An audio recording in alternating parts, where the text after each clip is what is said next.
Okay. Good morning, everybody. So, I hope everybody's doing well. It's back to math time. We're going to talk about angles and we're going to review the three types of angles that we have. And now we're going to talk about how to measure angles. So, I know that you know what a right angle is. What's a right angle? It's an angle that is a 90-degree angle and it looks like this.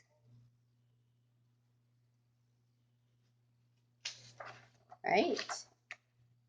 Now you're not always going to have that little box in the middle, but we're going to keep the little box. So this is a right angle.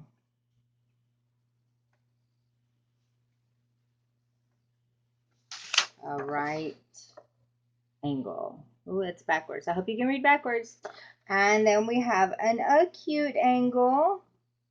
And what is an acute angle? It is less than 90 degrees. Here you go. That's an acute angle. And the third type of angle we have is an obtuse angle, which is more than 90 degrees. So the pictures that I'm showing you are a little exaggerated because they're not always going to look like that. So how am I supposed to know if an angle is acute, obtuse, or right?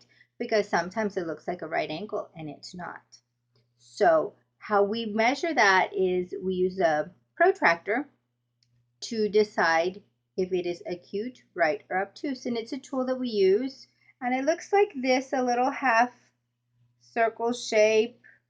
And it's got numbers all the way around it, and it's got a little dot in the middle and a line and all this stuff. I know you've seen them in the classroom. It looks like this, right? That's a protractor. So most of us don't have any. I don't have one in my house either. So what we're going to do is we're going to create our own little protractor. So what I want you to do is get a sheet of paper from the house. Doesn't have to be a whole sheet of paper. Maybe, paper from your notebook or your brother's notebook if you can find one. So I have printer in my house, so I have printer paper. So what we're going to do is we're going to create our own little protractor. So what I want you to do is fold on the shortest line of symmetry one time.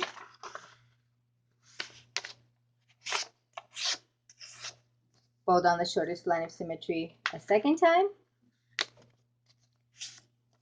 And it creates that four square that we make in Ms. Garcia's writing class, right? Okay, how's that going to help me make a protractor? Well, what I need to do now is create my little half circle. So what I did was I got a cup from the kitchen, or, I like these Purolines. They're super delicious. You could use this too. Anything that is circular. And I am going to put this in the middle of my paper, and I'm going to draw my circle around it.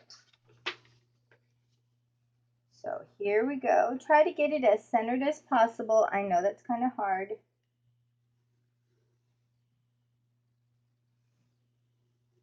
All right, so I have created my circle. It's not as circular, it's as close to the middle as we can get. Remember, Miss Manning is not a person who draws. So now what I'm going to do is, since I put it in the middle, I'm going to draw my lines. So here's my middle piece. So there you go. I've cut it in half. The top part, that's the second part, right? Great. So now what I'm going to do is I'm going to create my protractor. In the very center, I'm going to put a dot. That makes sense? At the top, so I have my one line, and I need to make my 90-degree angle first. So I'm going to put it right in the top, going straight up and down. Remember, this is not going to be perfect because Mrs. Manning is not a perfect drawer. So this is 90 degrees.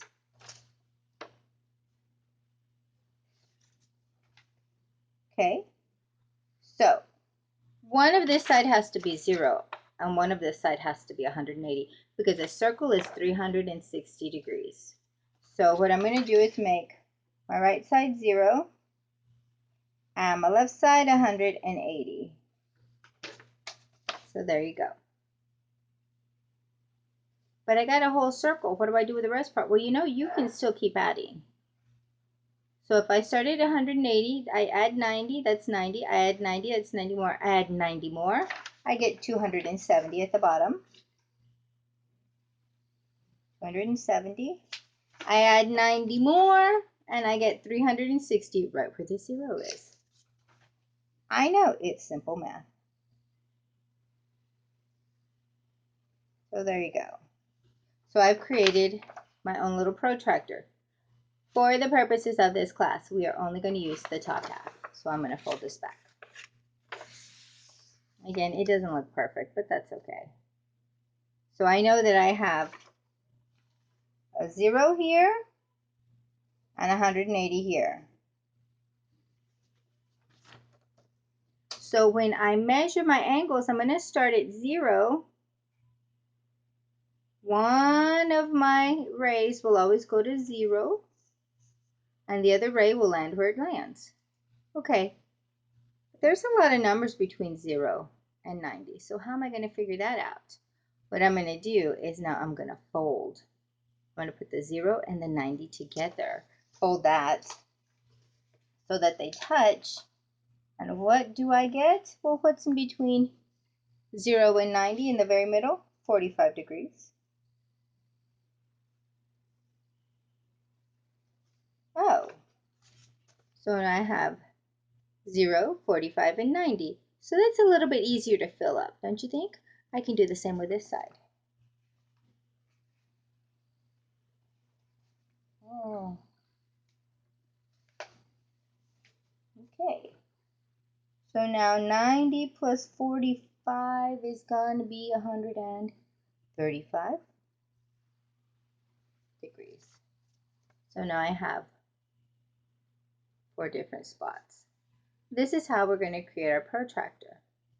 This is what we're going to use to measure our angles. Does that make sense? You can do that with the rest of your paper because I've already folded.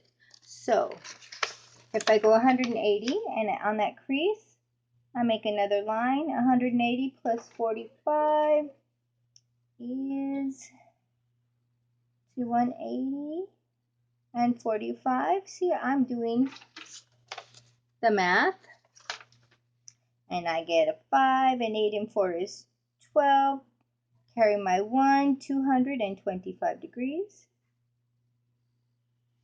And then if I do 270 plus 45, 270 plus 45.